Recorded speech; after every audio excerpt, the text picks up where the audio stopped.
देखिए, बात परिचय की तो छोड़ दीजिए सर, परिचय क्या लेना है जब हमारे देश के गृह मंत्री का अपना खुद का कोई परिचय नहीं है, लेकिन उसके बावजूद भी गृह मंत्री बने हैं। जैसे कैसे नहीं गृह मंत्री का परिचय है? जिनके ऊपर 54 किडनैपिंग हो, मर्डर हो, जज को या तक को गायब कराने के केसेस हो, वैसा आदमी, वो तड़ी पार इंसान 2012 में जिसे सरकार ने तड़ी पार घोषित कर दिया था, आज वो देश के गृह मंत्री बने। कह रहा है बनिया है, कोई कह रहा है तेली है, तो फिर यादव महारैली क्यों लिखा है? बल्कि सनातन महारैली लिख दो कि सभी धर्मों के लोग आए हैं। तो ले देकर सबसे बड़ी चीज़ क्या है कि देश को सरकार जितना गुमराह कर रही है, जितना मोदी जी हमारे गुमराह कर रहे हैं, आपको सर यकीन नहीं होगा कि हर एक बात झूठे में दावे से मुसलमान हो या ना, उसका पूरा हक बनता है अपने देश की सरकार से ये सवाल करने का कि जिसके लिए हमने आपको वोट दिया है वो कार्य हो रहे हैं कि नहीं हो रहे हैं। बस इन्होंने एक राम मंदिर जो बनवा दिया है उसके ऊपर पूरा कार्ड खेलना चाहते हैं। पुलवामा अटैक में कहाँ से वो 300 किलो RDX आया, उसका कोई नहीं पूछने वाला। PM केयर फंड के पैसों का क्या है, कोई पूछ नहीं है। 405 SBI के खाते में डालकर कौन चला गया, आज तक SBI को पता नहीं। अभिवादन स्वीकार करिए प्रधान शिष्य अजय का। उत्तर प्रदेश जिला गाजीपुर जमनिया विधानसभा में हूँ और विधानसभा का अंतिम छोर है। बड़ा मैं घूम रहा हूँ यूपी और बिहार के अंतिम छोर पे, और ये बॉर्डर है और मैं जहाँ खड़ा हूँ आप देख सकते हैं कि ये कुर्रा है, और ये देख रहे हैं करमनासा नदी है, और उस पार देखिए तो बिहार है, अखनी है। और हमारे साथ बातचीत करने के लिए बहुत ही खास युवा है बात करने के लिए, और आज चुनावी चर्चा पर इनसे हम कुछ बात करेंगे। लोकसभा का आगाज हो चुका है, अब बहुत कम समय ही बचा है चुनाव होने में, तो हम बात करते हैं उनसे। कुछ मुद्दा है और लेखा जोखा है 5 साल का सरकार का। क्या नाम है आपका? दिलीप यादव नाम है हमारा। जिला पंचायत का हम चुनाव पिछले 2021 में कर चुके हैं 2023 से। और जैसे कि आप जानते हैं कि जो चुनाव हो रहे हैं, मेरे हिसाब से नहीं लग रहा है कि लोगों का ध्यान अपने विकास की तरफ है। अभी भी लोग जातीय धर्म के नाम पर वोट दे रहे हैं। आप देख सकते हैं तो बिहार की तरफ जहाँ के उप मुख्यमंत्री तेजस्वी यादव 4 लाख नौकरियों का वादा करके अब उतनी नौकरी उन्होंने दे दी है, लोग ज्वाइनिंग करके खुश हैं। हमारे उत्तर प्रदेश के युवा यहाँ टेट की तैयारी किए, यहाँ BED की तैयारी की, यहाँ सब कुछ बल्कि यहाँ वोट केस लड़ रहे हैं और वहाँ बिहार में जाके ज्वाइनिंग कर रहे हैं। दिलीप भाई, प्रश्न करने से पहले ही आप भड़ास निकालने लगे पूरा। इस सरकार से एकदम नाखुश है क्या? बिल्कुल नाखुश है ना। सबसे बड़ी बात यह है कि अभी सवाल मेरा हुआ ही नहीं, आप परिचय पूछा और आपने पूरा भड़ास निकालने लगे। देखिए, बात परिचय की तो छोड़ दीजिए सर, परिचय क्या लेना है जब हमारे देश के गृह मंत्री का अपना खुद का कोई परिचय नहीं है, लेकिन उसके बावजूद भी गृह मंत्री बने हैं। जैसे कैसे नहीं गृह मंत्री का परिचय है? जिनके ऊपर 54 किडनैपिंग हो, मर्डर हो, जज को या तक को गायब कराने के केसेस हो, वैसा आदमी, वो तड़ी पार इंसान 2012 में जिसे सरकार ने तड़ी पार घोषित कर दिया था, आज वो देश के गृह मंत्री बने। बस जातिवाद जैसा कि आप देख सके हैं कि जो भी चुनाव हो रहे हैं, बस राम आएंगे राम जाएंगे, राम आएंगे राम, अरे भाई सिर्फ राम आएंगे जाएंगे, राम के पीछे कुछ होगा। अब जैसे आप देख सकते हैं कि उनका एक संगठन है RSS, कभी भी बाढ़ की आपदा में, कभी दुर्घटना में, या किसी की मदद करते हुए, या कभी गर्मियों में पानी का एक बोतल लेकर भी सड़कों पर नजर नहीं आएंगे कि प्यासों की प्यास बुझा दें। लेकिन वो कब नजर आएंगे? भाजपा के दिए हुए एजेंडों की तरफ से निकल जाएंगे कि अरे बस पद्मावती का विरोध करना है, का विरोध करना है, बस यही चल रहा है। क्या ये यूपी बिहार को बता रहे हैं कि बिहार है जो नौकरी पहुंचा देती है, प्रदेश है जो नौकरी नहीं दिया है? क्या बता रहे हैं? समझ में नहीं है। उत्तर प्रदेश के उप मुख्यमंत्री हैं माननीय योगी आदित्यनाथ जी, और यहाँ के उप मुख्यमंत्री हैं केशव प्रसाद मौर्य जी। यहाँ के उप मुख्यमंत्री का तो खैर कोई पावर नहीं, वो तो पूर्व मंत्री है, लेकिन वहाँ के उप मुख्यमंत्री जो तेजस्वी यादव हैं, जो मौजूदा मुख्यमंत्री थे नीतीश कुमार जी, अभी पार्टी में भाजपा में चले गए हैं। जब ये दोनों लोग गठबंधन में थे तो इन्होंने वादा किया था कि हम आने वाले समय में अपनी सरकार बनते ही 10 लाख नौकरियों का आगाज करेंगे, जिसमें 4 लाख की ज्वाइनिंग करा चुके हैं। ये हमारे जानने पहचाने वाले लड़के जो यहाँ टीचर की नौकरी कर रहे हैं। भभुआ का मेरा एक मित्र है, यहाँ नुआ में उसकी पोस्टिंग है। यहाँ जमुना का एक मेरा मित्र है, उसका वहाँ पटना में पोस्टिंग है। ये आंखों के सामने दिख रहा है कि रोजगार बिहार ने दिया है। वहाँ के उप मुख्यमंत्री ने काम किया तेजस्वी यादव, वहाँ की सरकार वोट की हकदार है। लेकिन उत्तर प्रदेश के देखिए पेपर लीक हो जाते हैं, लड़के तैयारी कर रहे हैं, ट्यूशन के टीचर तैयारी करवा रहे हैं, 1200-1300 बच्चे एक बैच में बैठ रहे हैं, जिनकी उम्र मात्र 6 महीना बची है, साल भर बची है। उनका क्या? उनका तो चला गया ना आपके पेपर लीक की वजह से। अब आप अगला फॉर्म निकालेंगे, उनकी डेट निकल जाएगी, फिर लोग बोलेंगे कि आप काबिल नहीं थे। अरे बच्चे बहुत काबिल हैं, लेकिन मौका मिलना चाहिए, मौका मिल नहीं रहा है। जैसे आपको मौका मिला है ये माइक लेकर कि आप अपनी पत्रकारिता साबित करें, ये कैमरा लेकर, उसी तरह हर युवा को मौका मिलना चाहिए फॉर्म अप्लाई करने के लिए। अगर फॉर्म अप्लाई करने का मौका ही नहीं मिलेगा तो बताइए वो बंदा कहाँ जाएगा? आप सोच के देखिए उसके ऊपर क्या बीत रही है। गार्जियन का सारा पैसा खर्च हो रहा है, मिडिल क्लास से आने वाले बच्चे हैं जिनके पिता बहुत कमाते होंगे, 20 से 25-30 हज़ार रुपये महीना कमाते होंगे, इसमें रहना खाना बच्चों को पढ़ाना। अब आप समझिए कि वो युवा मतलब क्या प्रेशर, मेंटल प्रेशर कितना है। अभी तक अगर सरकार ये आंकड़ा निकलवा देना कि कितने बच्चे आत्महत्या किए हैं तो आगे खुल जाएगी जनता की। और ये जो भाजपा की सरकार में लोग मोदी मोदी चिल्ला रहे हैं, योगी योगी चिल्ला रहे हैं, 5 किलो राशन मिलता है सर आपकी कीजिएगा। अगर उस राशन को लेने वाले लोग मोटरसाइकिल से आते हैं, उनके हाथ में एंड्रॉइड मोबाइल होता है। भ्रष्टाचार की चरम सीमा में हमारे देश के सभी अनपढ़ लोग शामिल हैं जो भाजपा को पसंद करते हैं। मेरा ऐसा मानना है कि आपकी अनपढ़ता ही आपकी पसंद को डिफाइन करती है। ये ऐसे कैसे बोल रहे हैं कि जो अनपढ़ लोग हैं वही भाजपा को पसंद करती है? आप 5 किलो राशन वाले बस आप आ जाइएगा बूटे पर, आप वहाँ खड़े होकर देख लीजिएगा, उनकी क्वालिफिकेशन पूछ लीजिएगा। जिस तरह से इलाहाबाद के कुंभ में लिखा गया था यादव महारैली कुंभ, लेकिन वहाँ यादव कोई भी नहीं मिला था। वहाँ पत्रकार के एक वीडियो में हमने देखा रील्स के कि वो खुद ही पूछ रहे हैं कि आप किस जाति से, तो कोई कह रहा है साहू है, कोई कह रहा है कुशवाहा है, कोई कह रहा है बनिया है, कोई कह रहा है तेली है। तो फिर यादव महारैली क्यों लिखा है, बल्कि सनातन महारैली लिख दो कि सभी धर्मों के लोग आए हैं। तो ले देकर सबसे बड़ी चीज़ क्या है कि देश को सरकार जितना गुमराह कर रही है, जितना मोदी जी हमारे गुमराह कर रहे हैं, आपको सर यकीन नहीं होगा कि हर एक बात झूठ है, मैं दावे से बोल सकता हूँ। इसका मतलब सबसे ज्यादा जीनियस आप ही हैं, ऐसा मुझे लग रहा है। सच बताएं तो आप ऐसे बोल रहे हैं। और दूसरी बात तो मुझे लग रहा है कि सबसे बड़ा विद्वान आप हैं, जिस हिसाब से भारतीय जनता पार्टी को ब्लेम कर रहे हैं। और क्या दूसरी बात है कि क्या कहेंगे, आप ब्लेम कर रहे हैं, आप बहुत बड़े विद्वान हैं क्या आप? देश का युवा कोई भी विद्वान हो या ना, उसका पूरा हक बनता है अपने देश की सरकार से ये सवाल करने का कि जिसके लिए हमने आपको वोट दिया है वो कार्य हो रहे हैं कि नहीं हो रहे हैं। बस इन्होंने एक राम मंदिर जो बनवा दिया है उसके ऊपर पूरा कार्ड खेलना चाहते हैं। पुलवामा अटैक में कहाँ से वो 300 किलो RDX आया, उसका कोई नहीं पूछने वाला। PM केयर फंड के पैसों का क्या है, कोई पूछ नहीं है। 405 SBI के खाते में डालकर कौन चला गया, आज तक SBI को पता नहीं। ये तो मनाइए कि राम के अवतार में पहुंचा है, जज जिसकी वजह से पता चला, जनता ने ये जाना कि आखिर कैसे करती है और किस तरह से चुनाव में पैसे मिलते हैं। आप कुछ भी चिल्ला लीजिए, चीख लीजिए, गिड़गिड़ा लीजिए, लेकिन इस बार 405 भारतीय जनता पार्टी 405 सीट लाने वाली है। आप कुछ भी कर लीजिए। 400 किलो RDX आया, अच्छा काम किया है तभी तो वो 400 पार की नारा है, 400 पार होगा। काम के दम पे नहीं आ रही है सर, इनका अपना एक सिस्टम है, ये सीधा भ्रष्टाचार में लिप्त है। अगर ये काम के दम पे आते तो चंडीगढ़ में वोट की चोरी नहीं करते। ये काम के दम पे आते हैं तो चंडीगढ़ में मेयर के चुनाव में वोट की चोरी करते हैं। आप ही बताइए, ये काम के दम पे है ही नहीं। इन्हें बखूबी पता है कि ये इलेक्ट्रॉनिक वोटिंग मशीन है जिसे खुद जापान ने बनाया, खुद ही यूज़ नहीं करता है, बस वो बेचते हैं। लेकिन अपने यहाँ बैलेट पेपर पर चुनाव कराते हैं और यहाँ झांसा दिया जाता है कि इतना बड़ा देश है, इतनी आबादी है। अरे भैया, इतना बड़ा देश, इतनी आबादी के 10 सालों में लोग पैदा हो गए हैं, कांग्रेस के टाइम में नहीं थे। देश की आबादी नहीं होता तो प्रथम विश्व युद्ध में लड़ने चले गए थे उस टाइम में, तभी देश की आबादी उतनी थी। फर्क बस इतना था कि उस दौर के समय का जो गरीबी का आंकड़ा था और इस दौर के गरीबी का आंकड़ा थोड़ा अंतर है। आज का डेट का गरीब भी थोड़ा सशक्त नजर आता है, लेकिन है गरीब ही, उसकी हालत उतनी ही खराब है। ये 4 किलो RDX और क्या RDX के बारे में बता रहे थे? पुलवामा अटैक के बारे में बात कर रहे हैं।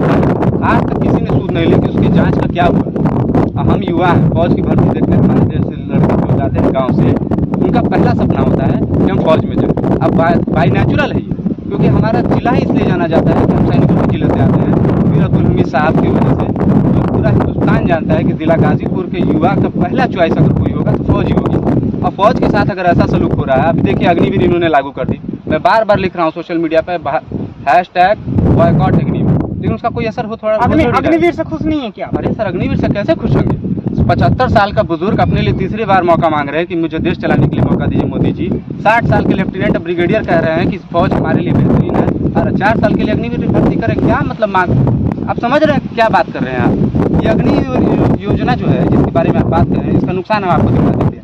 आज रशिया इतना बड़ा देश होकर भी यूक्रेन के हाथों क्यों पिट रहा है? तो वही उनके यहाँ भी वही योजना है। 4 साल में कौन कितना ट्रेंड होगा सर? 4 साल के क्रिकेट खेलने वाले को अगर उतार दिया जाए IPL में तो ग्रीन बोल्ड लेकर चला आएगा। यह प्रैक्टिस ही डिफाइन करती है कि आप कितने काबिल है, कितने होनहार है। ये 4 साल से कुछ नहीं होने वाला। ये लोगों को लग रहा है 4 साल, अच्छा करके आप जरा सोच के देखिए आप कि 4 साल से क्या होगा। अगर आप सोच के देखेंगे तो आपको पता चलेगा ये 4 साल की नौकरी युवाओं के भविष्य को नौकर बनाने में लगी हुई है।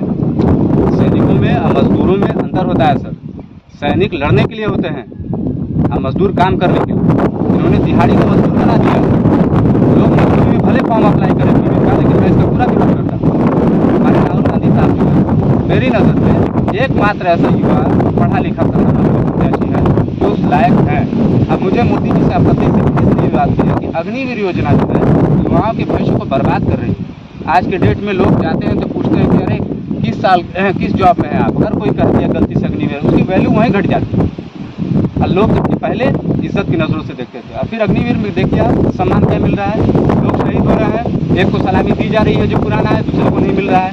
राजस्थान की घटना आपने देखा ही, पंजाब की घटना आपने देखा ही, वहाँ के जो युवा शहीद हुआ था अग्निवीर में। सोचिए एक सम्मान के लिए इंसान फौज में जाता है, जिसको एक मौत मिलेगी तो लोग शहीद का दर्जा देंगे, वो भी भाजपा सरकार की। क्या बात है? इस बार उत्तर प्रदेश ये अब जमनिया विधानसभा में अनुसार लोग खड़े हैं, किसकी उम्मीद लग रही है, कौन यहाँ पर जीत रहा है? लोकसभा का चुनाव, लोकसभा का चुनाव, विधानसभा का चुनाव नहीं है। जीतने के बाद जो है सीट निकल रही है, सीट तो यहाँ अफजल अंसारी की निकलती नजर आ रही है, लेकिन उनकी टिकट फंस रही है। अब पता है कि नहीं आपको? अब हमें तो इसके बारे में कोई खास जानकारी नहीं, क्योंकि वो बड़े लोग हैं, कब टिकट किसको दे दें, ये जो महामहिम उनके वो बैठ के डील करते हैं। प्रत्याशी का तो काम है अपना मांगना चिल्ला। सुनने में आ रहा है कि टिकट कट रही है कुछ कारण हो, सब 2 मई के बाद। तो देखिए, तो देखने वाली बात है भविष्य की बात, उसके बारे में क्या क्या है। जब हम लोग भाजपा के समर्थक थोड़ी है कि पहले ही बोल देंगे 400 पार 400 पार 400, अरे तो रिजल्ट पता चलेगा कि 400 पार हो रहे हो कि 200 पार, समय बता देगा। अच्छा, मुख्तार अंसारी को किस नजरिए से देख रहे हैं? लोग माफिया बता रहे हैं, कोई मसीहा बता रहा है, कोई रोटी नूट बता रहा है। वाकई में आप तो यूपी के रहने वाले हैं, आप तो जानते ही होंगे धरातल पर उनकी कैसी छवि थी, वाकई में वो व्यक्ति माफिया था क्या? हमारे लोकल एरिया के बहुत दूर के तो है नहीं, उनके अगर कहीं भी कोई भी ऐसे कृत्य हो जो लगता हो कि भाई माफिया वाले हैं तो चर्चा होती। आपकी नज़र में आप पहली माई के लिए इसको लीला की मुसलमान से ज़्यादा हिंदू उनके समर्थन में मिल जाएगा। हाँ, कुछ लोग हैं जिनके सारे लोग थोड़े बहुत दुश्मन होते हैं, लेकिन वो भी लोग राजनीतिक वादों से जुड़े हुए हैं, हो सके उनके विपक्ष की पार्टियों से जो उनकी बुराई करने में लगे हों। मेरी नज़र में तो ऐसा कुछ भी नहीं लगता। मेरे नज़र में तो मुख्तार लगते हैं। मेरे ही गाँव के बहुत से ऐसे लोग हैं जिनका मैं नाम लेना नहीं चाहूँगा, जिनकी मदद मुख्तार अंसारी ने की है उनकी बेटियों की शादियों में पैसा देकर। तो धरातल पर कैसी छवि, आप अच्छा बता रहे हैं या बुरा बता रहे हैं? बेहतरीन बता रहे हैं। अच्छा, तो इसका चुनाव पर कुछ असर पड़ेगा? बिल्कुल पड़ेगा। जैसे किस प्रकार का असर पड़ेगा? सिंपैथी वोट मिलेगा। अगर अफजल अंसारी को टिकट मिलता है तो ऐसे ही उनकी सीट क्लियर है। आप किसी से पूछ लीजिए, किसी भी जनता से, कि क्या लग रहा है कौन भारी। अगर आपको लगता है कि अफजल अंसारी हल्के में है तो हमारे यहाँ इतना काम जो भी नहीं, मुझे नहीं लगता है, मुझे कोई प्रत्याशी हल्के में नहीं लगता। मेरा काम है बस केवल आंकड़ा लेना, जनता से बात करना। मैं कहाँ बोल रहा हूँ हल्के में। नहीं, आपकी बात तो सही है कि आप पत्रकार हैं, आप निष्पक्ष पत्रकारिता कर रहे हैं, और ये बहुत सौभाग्य की बात है कि कुछ लोग अभी भी निष्पक्ष पत्रकारिता में हैं, वरना अंजना हम कश्यप तो बेस्ट एंकर अवार्ड और कौन सा अपना ही बनवा के अपने ही ले रही हैं सब। ऐसी की बात छोड़िए, हमें अच्छा लगा कि आप कम से कम निष्पक्ष पत्रकार हैं। रह गई बात आपके प्रत्याशी की, भाजपा का प्रत्याशी इतना लेट क्यों उतारा जा रहा है? पारस राय जी बोल रहे हैं कि हम नंदवंश का नाश करेंगे। युद्ध में आप तलवार लेके आए हैं, आपको हाथ जोड़ना है, ये लोकतंत्र है, आपको ऐसे हाथ जोड़ना है, जनता के सामने जाना है और रिक्वेस्ट करना है कि भाजपा की सरकार के काम जो भी आपको अच्छे लगे हैं आप उसके आधार पर हमें वोट दें। लेकिन वो क्या कह रहे हैं, हम नंदवंश का नाश करेंगे। किसे नंदवंश कह रहे हैं? किसे नंदवंश कह रहे हैं? इसका जिक्र कर सकते हैं हम? जिसका नंदवंश कह रहे हैं वो नंदवंश उनका नाश करने वाला है। आप लिख के लेना, भाजपा में जो प्रत्याशी अगर यहाँ कोई कायदे के थे तो मनोज सिन्हा साहब, जो हकीकत बात में उन्होंने वाकई में अपने मात्र कार्यकाल में जो भी 2-3 बेहतरीन काम है, जैसे ताड़ीघाट की रेलवे लाइन का काम है, यहाँ के लोकल स्टेशनों में स्वतंत्र रेल राज्य मंत्री है, स्वतंत्र प्रभार से उन्हें काम मिला और उन्होंने स्वतंत्र प्रभार का अच्छा फायदा दिखाया, जनता में उनका काम दिखा।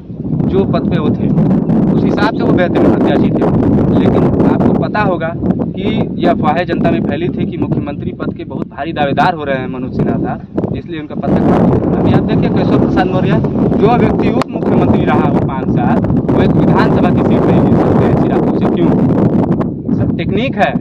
ईवीएम की सेटिंग सिर्फ उन्हीं की होगी जिनका मुंह चुप होगा, जो गुलामी को स्वीकार करेंगे, रॉलेट एक्ट को मानने वाले होंगे, ना अपील ना दलील ना वकील। बाकी जो भी विरोध करने वाला होगा, जिनका मुंह थोड़ा खुलेगा, जिनका ज़मीर अगर जिंदा होगा, या तो भाजपा से निकाल दिए जाएंगे या उनको जेल हो जाएगी। आप कभी भी ध्यान दीजिए, सबसे ज़्यादा जांच आ रही है कौन? विपक्ष की पार्टियों पे। सबसे ज़्यादा जांच आ रही है कौन? विपक्ष की। और वही व्यक्ति अगर उनमें चला जा रहा है, उन पर जाँच नहीं आ रही, क्या इनमें दम है? क्या RLD के जयंत चौधरी के पे ईडी भेज दे, CBI भेज दे? क्या जो भाजपा में है? अगर अभी वो सपा के साथ होते तो उनके घर में दिन में 3 बार जाती ईडी और 2 बार जाती CBI, उनका भागना हराम हो जाता है। अभी भी बीजेपी के पास जितने भी नेता हैं, पुराने लीडर उनके जो अभी भी है राजनीतिक अडवाणी क्या है, उनका क्या रोल है? क्योंकि राम मंदिर पे पहला अटैक उनका था, क्रेडिट कौन ले गया? मोदी जी। समझ रहे हैं आपके सेंस? गेम प्लान है, गेम प्लान। जनता इसको समझ नहीं पा रही है। इसको समझने के लिए आपको कम से कम पॉलिटिक्स साइंस की किताब अगर ना मिले तो कम से कम पॉलिटिक्स साइंस का एक समाज ढूंढ लीजिए जहाँ 4 बुद्धिजीवी लोग बैठते हो। अरे भाई आपसे बुद्धिजीवी कोई नहीं है, मुझे जब ज्ञान की आवश्यकता होगी तो आप ही से मिल लेंगे हम व्हाट्सएप पे, क्या करना है? चलिए व्हाट्सएप के थ्रू कांटेक्ट कर सकते हैं आपसे, आप तो ज्ञान दे सकते हैं मुझे। हाँ, जहाँ तक होगा, अगर आपको ऐसा लगता है कि मेरे ज्ञान में अगर जरा सा भी दम है तो आप ले सकते हैं। जाति ने पूछो साधु की, बस पूछ लीजिए ज्ञान, इसमें कौन सी बड़ी बात है? साधु कोई भी हो, किसी भी जाति धर्म से, अगर उसके पास ज्ञान हो तो आप ले सकते हैं। ये क्या बता रहे थे, आ रहे थे और सोशल मीडिया पर प्रशासन को क्या बता रहे थे? हाँ, प्रशासन को हम ये बता रहे थे कि बताइए एप्लीकेशन जो हमारे गाँव में चल रहा है 107, 116 का, मेरे दिमाग में ये बात नहीं समझ में आ रही है मेरे हिसाब से कि जो व्यक्ति पहले कभी भी नामजद ना हो कि चुनाव में इसने हुड़दंगई की है या अटैक किया है या जनता को बरगलाया है, उस व्यक्ति का नाम आखिर किस आधार की लिस्टों में आ रहा है? कौन वो मुखबिर है, कौन वो मुखबिरी कर रहे हैं? उन्हें आखिर सरकार की तरफ से ऐसे कौन से फंड पास हो रहे हैं? लग रहा है पीएम के बना रहे हैं, क्या हो रहा है? नाम ले रहे हैं, अच्छे अच्छे लोगों का फ्यूचर खराब कर रहे हैं। इसको स्पष्ट करिए थोड़ा, हमारे टीवी के कैमरा पर थोड़ा स्पष्ट करिए, क्या मामला? मामला बस यही है कि जैसे चुनाव अब भाजपा सरकार में आ रहे हैं, पहले एप्लीकेशन आ जाती है, मतलब मान के चलो एप्लीकेशन के नाम पे धमकी होती है। फिर रॉल अटैक चल रहा है अंग्रेजों वाला, पहले ही भिजवा दो, भगत सिंह को बंद करा दो, राजगुरु को फांसी पे टांग दो, चंद्रशेखर के पीछे फोर्स लगा दो। तो वही काल कोठरी वाली घटना ये चला रहे हैं अपने समय में। यहाँ भी चंद्रशेखर राजगुरु भगत नहीं क्या बिल्कुल है। अगर हर एक व्यक्ति देखा जाए अत्याचार जब नहीं सहेगा तो भगत सिंह बनेगा ही बनेगा। आपको अगर लग रहा है कि अभी भगत सिंह राजगुरु की आत्मा जिंदा नहीं है तो बस 5 साल और जीत जाने दीजिए भाजपा को, और इनका अत्याचार इसी तरह बस जारी रहे। ये 5 किलो का राशन एक दिन ये भी महंगा पड़ेगा इनको। लोग ऊब गए हैं, अब ऊबने वाले हैं। तो ये बता रहे हैं पुलिस की तरफ से ये जो कागज और लिस्ट बता रहे हैं, थोड़ा स्पष्ट करिए इसको। अरे हम आपको स्पष्ट कर दे रहे हैं कि देखिए हमारे गांव में लगभग 49 लोगों का नाम आया। 49 लोगों में कुछ लड़के इतने बेहतरीन हैं जिनका कोई वास्ता नहीं है चुनाव से, ना वो चुनाव लड़े हैं, ना किसी का झंडा ढोए हैं, ना कोई प्रचार किए हैं। पढ़ने वाले लड़के हैं, हो सके उनसे किसी को जलन होगी, रंजिश होगी, उनका नाम थानों में दे दिया गया, बस उनको चढ़ा दिया गया, अपडेट कर दिया। तो कोई किसी का नाम दे दे बिना आधार का, बात यह कि आचार संहिता है, आचार संहिता कोई सवाल नहीं कर सकता, लोकतंत्र भी दबाव में होगा क्योंकि राष्ट्रपति के अधीन है हम। हमारे देश के राष्ट्रपति का क्या है? आदिवासी राष्ट्रपति चुना जाता है और हसदेव जंगल उजाड़ दिया जाता है, दलित राष्ट्रपति चुना जाता है, मंदिर से निकलते सीढ़ी दिलवा दी जाती है। खैर हमारे देश के राष्ट्रपति का भी कोई खास वैल्यू है नहीं, बस आर्टिकल 52 में उनका एक जो जिक्र है बस वो नाम मात्र का है। उनसे बेहतरीन तो इस देश का एक अदना सा बूथ कर्मचारी है, बस उसकी सरकार होनी चाहिए, जैसे मान लीजिए भी भाजपा की, फिर तो सिस्टम हिला के रख देता है। ये हमारे यहाँ के राष्ट्रपति का पावर, आचार संहिता मजाक बना पड़ा है। बातचीत करने के लिए बहुत बहुत धन्यवाद दिलीप। नमस्कार, मैं प्रधान से सजय उत्तर प्रदेश जिला गाजीपुर से अपने सहयोगी चंदन के साथ।